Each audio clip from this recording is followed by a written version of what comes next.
नमस्कार दोस्तों, स्वागत है आप सभी का हमारे YouTube चैनल ऐसे क्लासेस पर। तो आज हम स्टार्ट करते हैं विविध प्रश्नमाला या मिसलेनियस एक्सरसाइज चैप्टर नंबर 3। तो इसकी जो मिसलेनियस एक्सरसाइज किसी भी चैप्टर की जो होती है उसका कोई कंसेप्ट नहीं होता, उसको हम जो एक्सरसाइज में हम पढ़ चुके होते हैं उन्हीं बेस्ड पे उसको हम सोल्व करते हैं। केवल उसके क्वेश्चन का जो लेवल है वो थोड़ा सा बढ़ जाता है।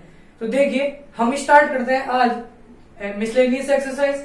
तो चैप्टर स्टार्ट करने से पहले मैं आपको बता दूं, यदि आपने अभी तक चैनल को सब्सक्राइब नहीं किया है तो प्लीज सब्सक्राइब कर दीजिए, उसको अपने दोस्तों में शेयर कीजिए ताकि वो भी यहाँ पर फ्री ऑनलाइन क्लासेस या आपसे स्टार्ट हो रही है। यहाँ आप फ्री ऑफ कोर्स कोई भी 10th क्लास की मैथ का जो चैप्टर है यहाँ से आप पढ़ सकते हो। इसका कोई आपका कॉस्ट नहीं लग रहा। डेली हर एक वीडियो का अपडेट यहाँ से आपको डेली मिलता रहेगा। तो देखिए स्टार्ट करते हैं मिसलेनियस एक्सरसाइज। तो इसका जो पहला क्वेश्चन है उसमें आपको एक fx बहुपद दे रखा है दो घात वाला 5x इसका प्लस 13x प्लस का k। इसमें ऐसे बता रखा है इसका जो एक शून्यक है, एक इसका जो जीरो है वो दूसरे का व्युत्क्रम है, इनवर्स है, उसका मतलब उल्टा है। तो इसका एक शून्यक दूसरे का यदि उल्टा है तो आपको इसकी हेल्प से k का मान निकालना है। तो देखिए इसका शून्यक जो होते थे हम कोई भी द्विघात समीकरण के अल्फा और बीटा मानते थे।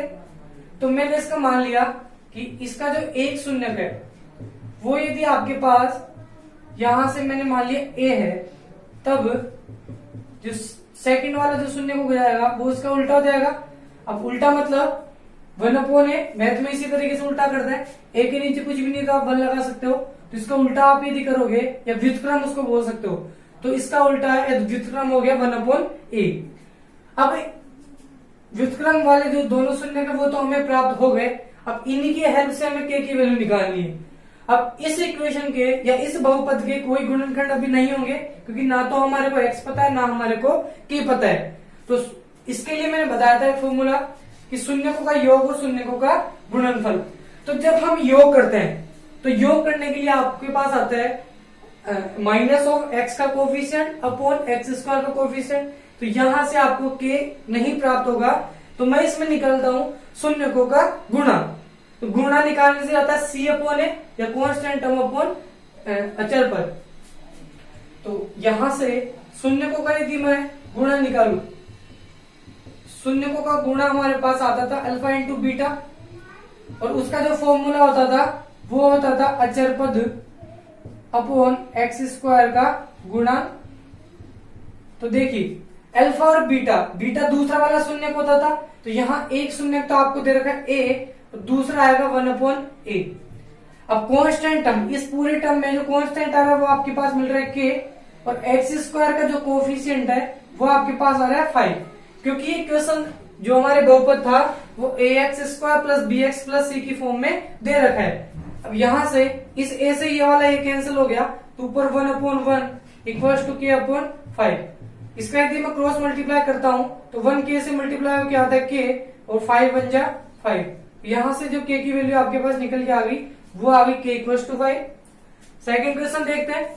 यहाँ आपको एक बहुपद दे रखा है एक्स स्क्वायर माइनस का x माइनस का 6, इसके आपको शून्य निकालना है। तो गुणनखंड मेथड इसको यदि सोल्व करें तो इसके टुकड़े आपको करने हैं दो ऐसे नंबर जिनको मल्टीप्लाई करें तो 6 आए और एड या सब्ट्रैक्ट करें तो माइनस का 1 आए।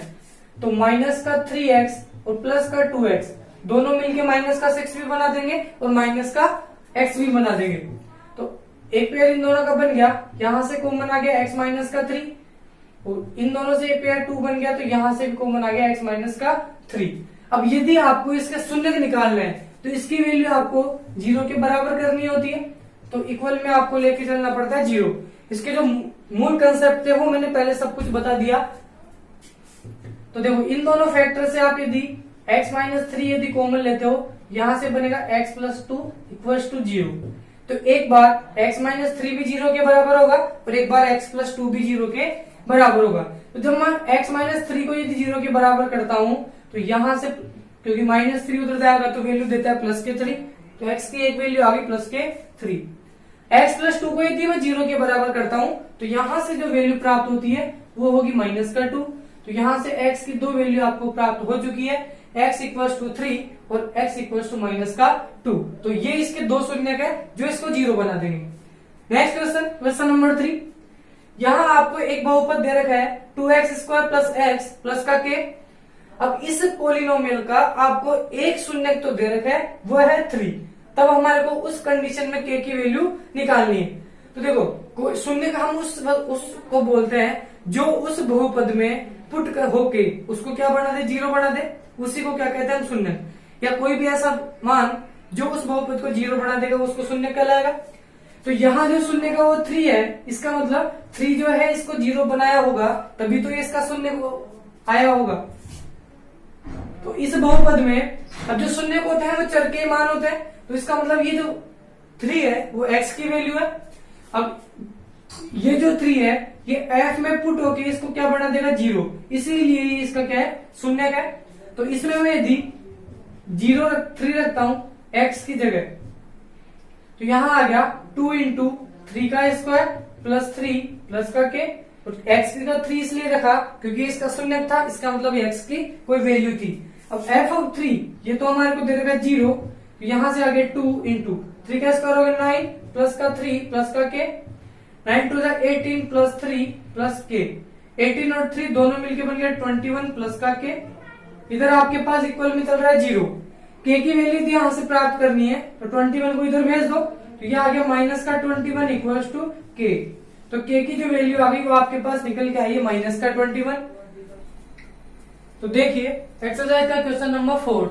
यहाँ आपको px एक पोलिनोमियल दे रखा है x² minus p of x plus 1 minus का c इक्वल्स टू 0, और इसके दो शून्य का हमारे को दे रखे हैं, एक तो अल्फा और एक बीटा।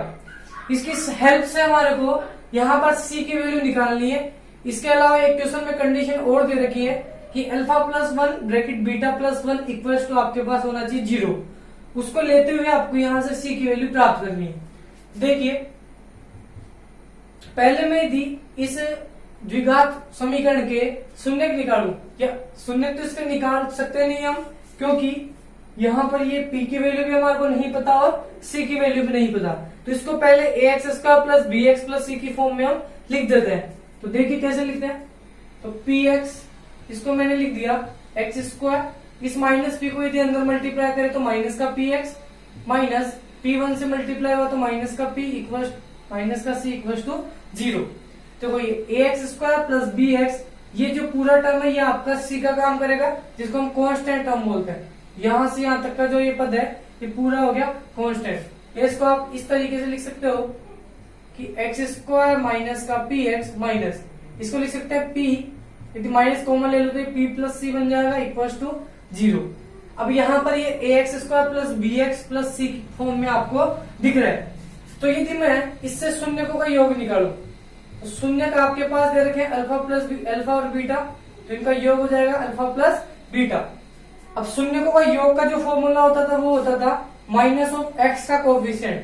तो x का कोफिशिएंट यहाँ दे रखा माइनस का p अपॉन x² का कोफिशिएंट आपके पास यहाँ है 1, तो माइनस माइनस हो गया plus p upon 1 equals to मिल गया p।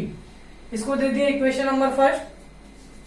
अब यदि इनका गुणा में निकालू तो गुणा आएगा अल्फा इंटू बीटा, वो आता है कांस्टेंट टर्म जो आपके पास आ रही है minus bracket p plus c upon x² का जो कोफिशिएंट है वो आपके पास आ रहा है 1। तो यहां से ये इसका गुणनफल आ गया, तो गुणनफल इक्वेशन नंबर इसको 2 नाम दे दी। अब इक्वेशन फर्स्ट और सेकंड ये आपके पास मिल चुकी है। अब जो प्रश्न में आपको कंडीशन दे रखी है तो हम लेके चलते हैं प्रश्न अनुसार। प्रश्न में हमारे को बता रखा है कि अल्फा प्लस 1 और बीटा प्लस 1 दोनों का मल्टीप्लाई होके आपको मिल रहा है 0। तो देखिए अल्फा प्लस 1, अब यहां से यदि ये दोनों रिजल्ट इधर काम में आ जाएंगे तो हो सकता है कि हमें c प्राप्त हो जाए।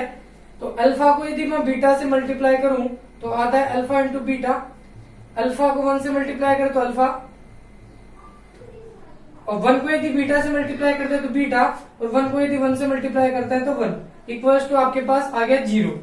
अब देखो इक्वेशन नंबर फर्स्ट आती है अल्फा प्लस बीटा, तो इसकी जगह इक्वेशन नंबर फर्स्ट से वैल्यू पुट कर देंगे, और alpha into beta equation second से वैल्यू पुट हो जाएगी यहाँ पर।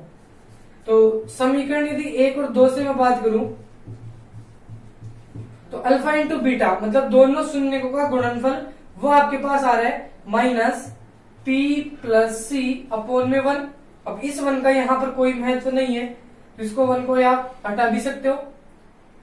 और अल्फा प्लस बीटा ये आपके पास समीकरण 1 से मिल रहा है प्लस के पी और प्लस 1 यहां चल रहा था इक्वल आपके पास आ गया 0। इसके बाद इधर लिखते हैं, देखो यहां से माइनस का पी तो कट गया प्लस के पी से, यहां केवल बता रहा है सी प्लस 1 इक्वल टू 0।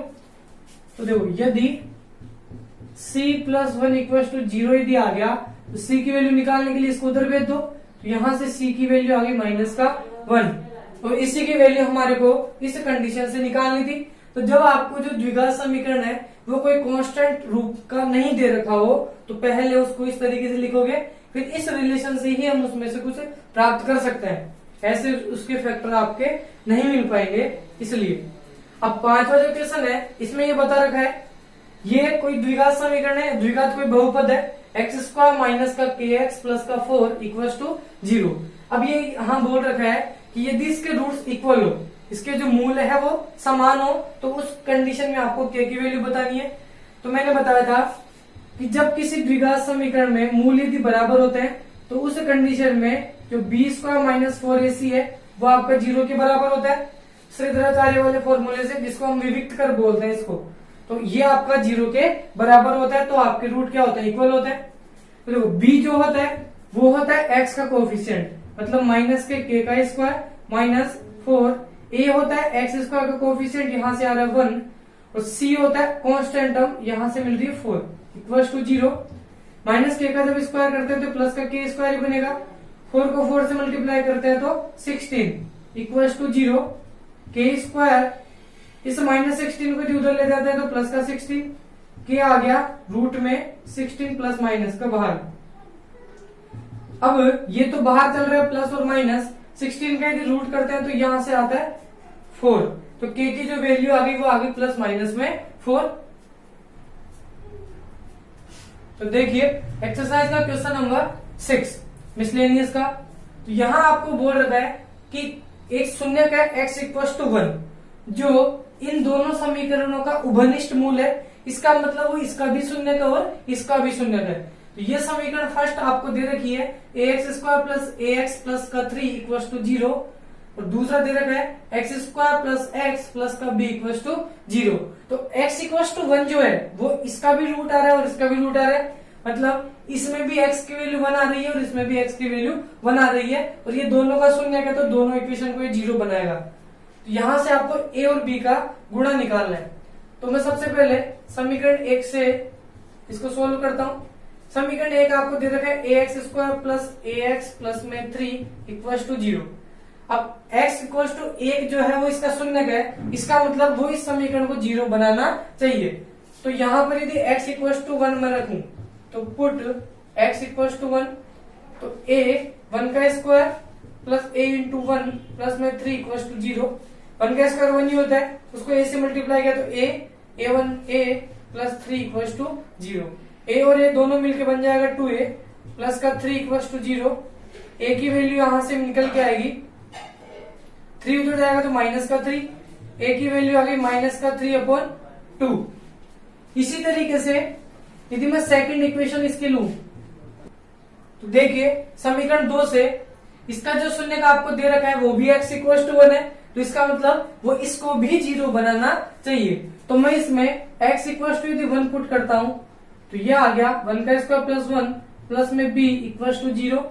1 का स्क्वायर 1 ही होता है और 1 और 1 दोनों मिलके बन गए 2 प्लस b इक्वल टू 0। तो b की वैल्यू यहां से आ गई माइनस का 2। तो a और b यहां से प्राप्त हो गया, तो a भी आप निकाल सकते हो। तो अर्थात यदि मैं a भी बात करूं a इंटू बी, तो a की जो वैल्यू आ रही है वो तो आ रही है आपके पास माइनस का 3 अपॉन में 2 इंटू बी की जो वैल्यू आ रही है वो आ रही है माइनस का 2। तो इस 2 से ये 2 तो कैंसिल हो गया, ये माइनस इस माइनस से यदि मल्टीप्लाई होगा तो प्लस बन जाएगा। तो यहां से ए बी की जो वैल्यू आ गई वो आ गई प्लस में 3।